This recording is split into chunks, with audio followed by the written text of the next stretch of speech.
Chapter 5. You work too much.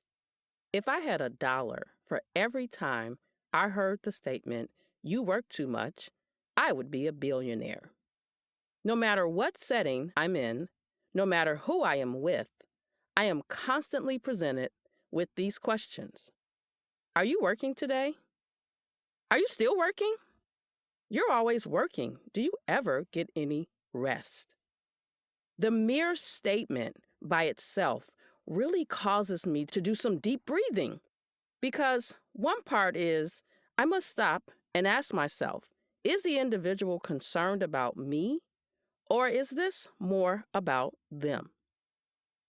I know that in most cases, people are really concerned about me, but I've also come to realize that many people have what I like to call a 9 to 5 mentality. And that's okay.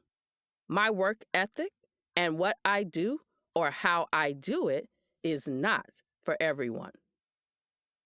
The other part is no one ever asks, how can I help, right? They're so busy saying how hard I work, but no one ever asks, can I help you? This goes with the statement that everyone is so quick to present a problem, but not likely to provide a solution. The funny thing is, I am the exact opposite. If I see someone has a lot going on, I am more than likely to jump in and help. As I've gotten older, I've resorted to saying, let me know how I can support you, as opposed to flat out offering to help. When I was younger, my Aunt Phyllis and my grandmother Maybelle would often say, you are hard-headed and you don't listen. As I reflect on those statements, as I get older, in some instances, I absolutely could have listened. Such as my second car, a Dodge Neon, which was a demo car, only 5,000 miles on it, and I paid 35% interest rate. Phyllis said, that's insane, but I did it anyway. But honestly, in other situations, the decisions that I made were the best decisions for me. Ultimately, they were the right decisions. Oftentimes, when individuals make recommendations to you, they make those recommendations not necessarily on what they have experienced, but maybe something that they have read. Today, Aunt Phyllis tells me how proud of me she is, and today she remains one of my biggest supporters. For instance, let's take my grandmother Maybelle, who was an avid reader and record keeper. I realize today that I am a lot like her, to some extent. I'm not going to say she had a narrow-minded way of thinking, but her way of thinking was relegated to the time frame in which she was brought up and had experienced.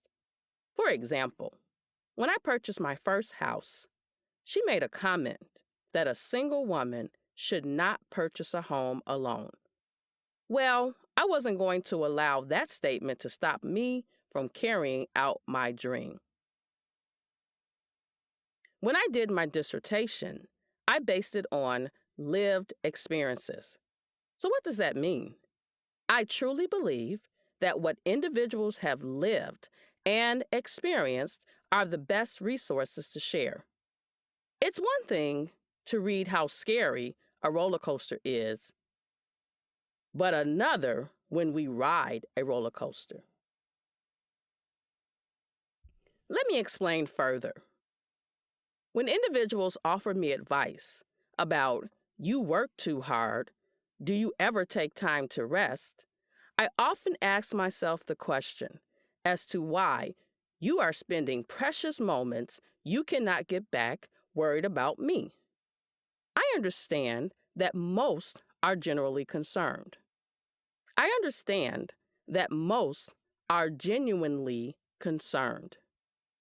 I also acknowledge that people can only make comments based on their lived experiences. If you've only lived a $40,000 a year experience, That's the only experience that you have. This is not my story. It's about the things that I want to leave for my legacy. It's about having resources to help those who are in need. In 1989, I started working at McDonald's, and I've been working ever since. My husband and I often joke about this. It is true. I don't think that I'm ever going to retire. You may also be wondering why, because isn't it the American dream to work, retire, and then see the world? Well, I can tell you this, that I personally absolutely enjoy what I am doing today. There's a saying that if you enjoy what you're doing, you never have to work a day in your life. While I am doing what I enjoy, I am also taking time to see the world. This way, I do not have to wait until I retire. An old school mindset and a traditional mindset when it comes to working is an 8-hour-a-day shift.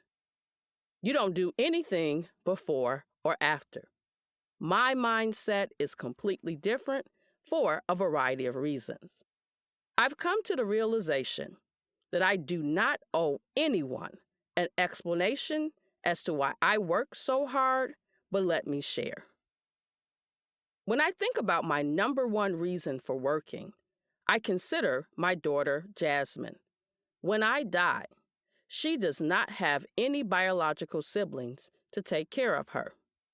Now, you may be thinking, she has a stepbrother and 2 stepsisters who can take care of her. This may be true in a sense. Jasmine's life should not become a burden to those who have a life of their own. Plus, she needs professional care.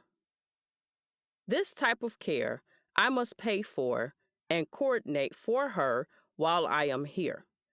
Therefore, I come to realize that I must ensure that a trust or some form of legal structure is in place to ensure that she has quality care, the same that she has been receiving. Jasmine's current living situation today is that she lives in a community integrated living facility, also known as a CILA. Technically, she can stay there forever. The reality is that there are many needs that she has that I handle. And so the question that many people don't realize is what happens when I'm not here. In addition to that question, and what's mind-boggling, are the questions that run through my mind. Are they going to take care of those needs for Jasmine? Do they even know what those needs are to take care of a special needs person? Are they even able to take care of her needs? Therefore, when individuals make the statement, "You work so hard," they do not really know the root cause as to why I work so hard. Jasmine deserves to have quality care for as long as she lives, especially after me and my husband's life. I do not want to even put this responsibility on Paul after I am gone. He and I both are providing support to our parents, and we understand the true meaning of caregiver. Let me talk about the other reason as to why I wholeheartedly enjoy what I do. Many people are working their 9-to-5 jobs. They either went to school, to work in a particular field, or they have a job they've been working since high school, and they hate it. This is not my story.